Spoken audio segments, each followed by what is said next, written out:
America has a growing demand for natural gas. That's because natural gas is the cleanest burning fossil fuel, emitting less than half of the carbon dioxide of coal. In the United States, natural gas is transported by pipeline and by truck in the form of compressed natural gas or liquefied natural gas. Liquefied natural gas is also imported or exported overseas and shipped by tanker. LNG is liquefied natural gas. It's the natural gas that we use every day, from home heating, for power generation, for cooking, commercial and industrial uses. LNG is everyday natural gas, cooled to liquid, so that it is possible to transport it overseas. You're not going to build a pipeline across the Atlantic Ocean, so we have to devise another way to deliver the product to the consumers here in our country. And the way we do that is we liquefy it. And we liquefy it, you have to take the temperature of natural gas down to minus 260 degrees Fahrenheit, turns it into a liquid, it shrinks it to 1/600th of its size in a gaseous state, and it allows us to effectively and efficiently and cost-effectively transport it across the ocean and bring it here. LNG on an LNG carrier is very, very safe. There have been over 50,000 trips made on LNG carriers all over the world since the commercial LNG business started in the early 1960s. All LNG tankers are double-hulled vessels with 6 to 10 feet between the outer hull and the inner hull. Sometimes that has air in it, sometimes it has ballast water. Then there's another section of insulation that's several feet thick, yet a third containment that actually holds the cargo material, the LNG. LNG is an environmentally friendly fuel, so that in the highly unlikely event of a spill of LNG on water, it would merely vaporize and dissipate into the atmosphere with no slick or no residue whatsoever. To demonstrate, I have a beaker of water and a beaker of LNG. I have to use this glove because the LNG is extremely cold. And I'm going to pour the LNG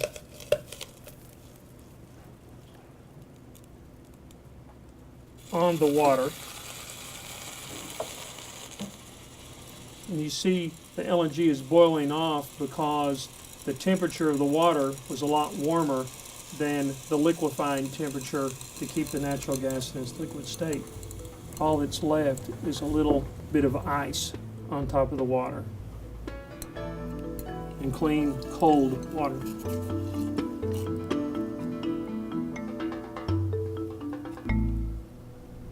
There's never been a case where there's been an accident with an LNG vessel, where LNG has spilled, where there's been a release to the atmosphere. LNG tanker is one of the type of vessel which is the most safest to sail on. LNG is non-corrosive, non-toxic, and indeed it's not even flammable in its liquid state. And to demonstrate it, I'm going to take this burning cigarette and extinguish it in the LNG.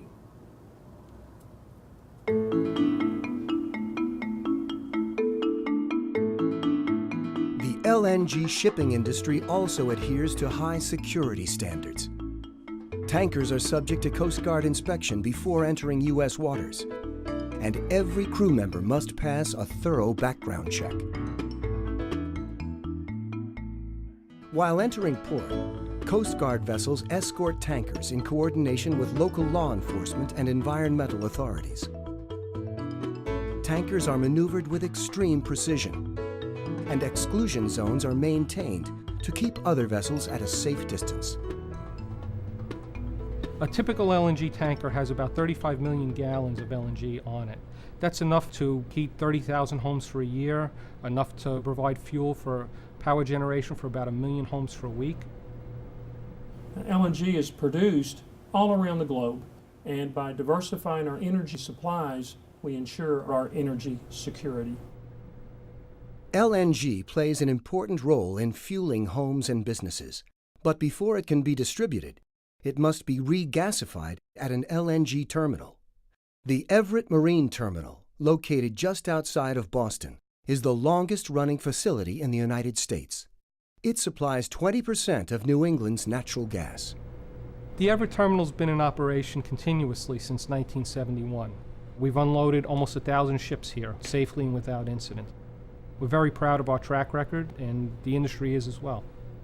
In the unlikely case of a spill on land, LNG will vaporize and dissipate just as it would at sea, as demonstrated here. We use different technologies to vaporize LNG. What they have in common is that they use a heat transfer medium. We typically use water, just hot water. We pump LNG into it through a series of small tubes that go through the vaporizer. It turns back into a warm gas and goes directly out into the pipelines, which brings the gas to people's homes and businesses. On a cold day, LNG from this facility can make up about 40% of the natural gas consumed in New England. One of our customers is the Mystic Power Station, located about 400 yards from us. It's the largest power plant in New England. It's a 1,600 megawatt power plant. It is fueled solely by LNG, vaporized LNG from this terminal. It supplies about 30% of the power consumed in the greater Boston area. That plant has been operating now for 8 years with no problems. What you can take away from that is that the reliability of an LNG terminal like this one is extremely high. In the years ahead, LNG will continue to play an important role in diversifying our natural gas supply and meeting clean energy demand wherever and whenever it's needed.